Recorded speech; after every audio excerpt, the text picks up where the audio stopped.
Tuhan, apapun keadaan kami saat ini, kami tetap bersyukur. Baik suka duka, senang sedih, bahagia, diberkati atau tidak, tetap kami percaya kepadamu, karena Engkau adalah pencipta kami yang selalu setia menopang kami, menemani kami, dan menghibur kami apapun segala permasalahan hidup kami. Saat ini kembali kami beribadah dan sukacita, memuji, menyembah, memuliakan nama Tuhan. Kami selalu mengingat Tuhan di setiap detik hidup kami, supaya kami tidak jauh-jauh darimu dan melekat selalu kepadamu. Dan saat ini kembali kami mau membaca Alkitab, terangi hati dan jiwa kami dan firman Tuhan dengan Roh Kudus-Mu yang suci, supaya kami mengerti jalan-jalan Tuhan dan setiap hari kami dapat mengetahui, mengerti, memahami semua firman-Mu. Amin.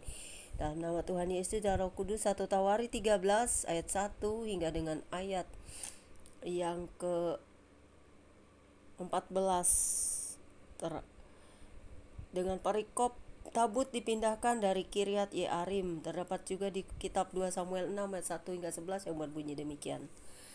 Daud berunding dengan pemimpin-pemimpin pasukan 1000 dan pasukan 100, dan dengan semua pemuka berkatalah Daud kepada seluruh jemaah Israel, jika kamu anggap baik dan jika diperkenankan Tuhan Allah kita, baiklah kita menyuruh orang kepada saudara-saudara kita yang masih tinggal di daerah-daerah orang Israel, dan samping itu kepada para imam dan orang-orang Lewi yang ada di kota-kota yang dikelilingi tanah pengembalaan mereka, supaya mereka berkumpul kepada kita. Dan baiklah kita memindahkan tabut Allah kita ke tempat kita, sebab pada zaman Saul kita tidak mengindahkannya. Maka seluruh jemaah itu berkata bahwa mereka akan berbuat demikian, sebab usul itu dianggap baik oleh segenap bangsa itu. Lalu Daud mengumpulkan semua orang Israel dari sungai Sikor di Mesir sampai ke jalan menuju Hamat untuk menjemput tabut Allah dari Kiryat Yearim. Lalu Daud dan segenap orang Israel berangkat ke Baala ke Kiryat Yearim yang termasuk wilayah Juda, untuk mengangkut dari sana tabut Allah yang disebut dengan nama Tuhan yang bertata di atas kerubim. Mereka menaikkan tabut Allah itu ke dalam kereta yang baru dari rumah Abinadab, sedang Uzza dan Ayo mengantarkan kereta itu. Daud dan seluruh orang Israel nari-nari di hadapan Allah dengan sekuat tenaga, diiringi nyanyian, kecapi, gambus, rebana, syaracap, and fury. Ketika mereka sampai ke tempat pengirikan Kaidon, maka Uzza mengulurkan tangannya memegang tabut itu, karena lembu-lembu itu tergelincir. Maka bangkitlah murka Tuhan terhadap Uzza, lalu ia membunuh dia. Oleh karena Uzza telah mengulurkan tangannya kepada tabut itu, ia mati di sana di hadapan Allah.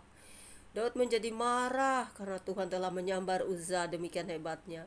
Maka tempat itu disebut orang Feres Uzza sampai sekarang. Pada waktu itu Daud menjadi takut kepada Allah, lalu katanya, bagaimanakah aku dapat membawa tabut Allah itu ke tempatku? Sebab itu Daud tidak mau memindahkan tabut itu ke tempatnya ke kota Daud, tetapi Daud menyimpang dan membawanya ke rumah Obed Edom orang Gad itu.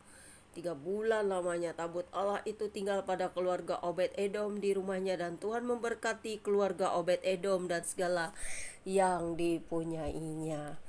Saudara-saudara, dahsyat kemuliaan Tuhan itu jangan main-main. Saudara, kita bisa binasa dan mati. Saat ini banyak orang yang menghujat Tuhan itu. Jadi kita nggak usah heran kalau Tuhan masih memberikan kesempatan untuk pertobatan mereka dengan penghujatan mereka, sama dengan halnya mereka menghujat Tuhan Yesus, Roh Kudus, bahkan Bapa. Mereka bilang Tuhan kita 3, 2 dan sebagainya.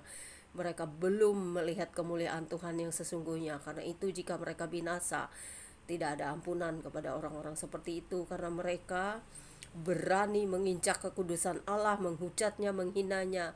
Bahkan orang-orang yang tidak mengenal Allah itu akan menjadi orang-orang yang durhaka, penghujat, dan binasa oleh karena penghujatannya.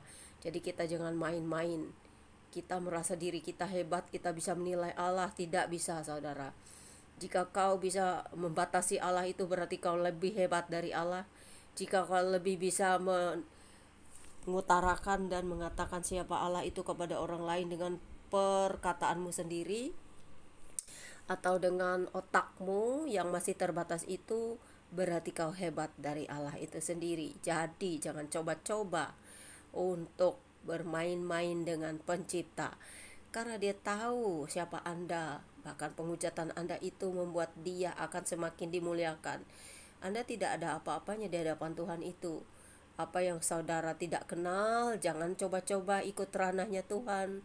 Kalau Anda tidak tahu siapa yang kita percayai, jangan seenak udel kamu menghina, menghujat kita. Kamu kan belum kenal, kamu belum percaya bagaimana Tuhan mau datang ke kamu.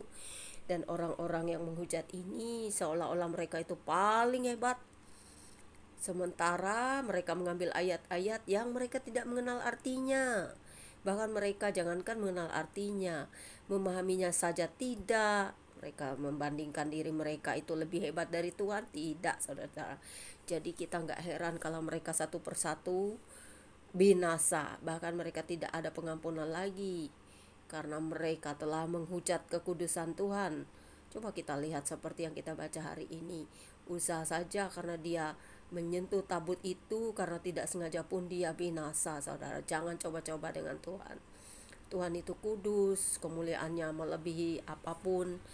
Bahkan kemuliaan Tuhan itu tidak bisa disentuh dengan mulut-mulut kotor kalian penghujat itu. Kalian tidak percaya, itu masalah kalian. Kami mau percaya kepada Allah yang kami percaya di dalam Yesus Kristus, Bapa atau Roh Kudus. Kalian masalahnya apa gitu loh. Kok kalian ngurus-ngurus iman orang, tiap hari mengucap, tiap hari bahkan iman orang kepada Yesus kalian hina-hina, kalian macam-macam bilangnya. Seharusnya Indonesia ini harus adil ya pemimpinnya. Maka Indonesia sampai hari ini tidak bisa maju, karena kekudusan Tuhan di tempat ini dihujat luar biasa, bahkan dibiarkan sama sekali. Saya nggak tahu ya apa maksudnya, tapi kalian semua akan binasa loh, percaya aja. Kalian semua yang nggak percaya itu ya nggak usah ribet loh dengan iman orang. Orang mau percaya Tritunggal, percaya kepada Allah Bapa, pada Yesus Kristus atau Kudus, hebatnya kalian itu apa gitu loh. Yang saya heran itu kalian itu menghujat karena kalian nggak kenal. Coba kalau kalian kenal, kalian malu. Jangankan berhadapan muka atau bertemu, kalian seenak udel kalian itu mengambil, mencomot-comot ayat, kemudian kalian mengambil itu untuk dijadikan hujatan, tertawaan, hinaan. Kalian itu hebatnya apa? Muka kalian aja sudah kelihatan kayak iblis kok. Karena Lucifer atau antikris itu ya kalian itu suka nggak percaya, sudah nggak percaya, terus menghujat lagi, menghina lagi. Dan yang satu lagi, hebatnya kalian itu apa? Kalian tuh nggak ada apa-apanya loh ya. Kita lihat muka-muka kalian aja sudah kayak tanduk setan loh semua.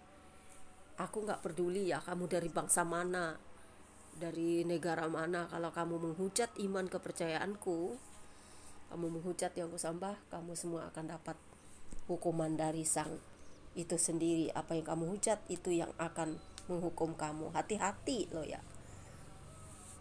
Urus aja iman Anda, nggak usah ribet dengan agama orang. Iman Anda aja nggak benar, cari aja pembenaran agama Anda itu sampai mana, sejauh mana. Jika Anda hanya bisa menilai berdasarkan otak, pikiran, dan seperti apa yang Anda katakan, berarti Anda lebih hebat dari Tuhan itu sendiri. Nah gitu. Tuhan Yesus memberkati. Demikianlah baca Alkitab kita siang hari ini. Bapa di surga, terpujilah Engkau untuk selamanya buat firman-Mu. Agar kami orang-orang percaya kepadamu tidak akan pernah menjadi bagian dari orang-orang yang tidak percaya, tetapi kami akan setia sekalipun kami memikul salib di dunia ini. Terpujilah Engkau Bapa dalam kerajaan-Mu yang akan datang untuk selama-lamanya dalam Yesus Kristus dan Roh Kudus. Amin. Demikian pembacaan kitab kita siang hari ini. God bless you all.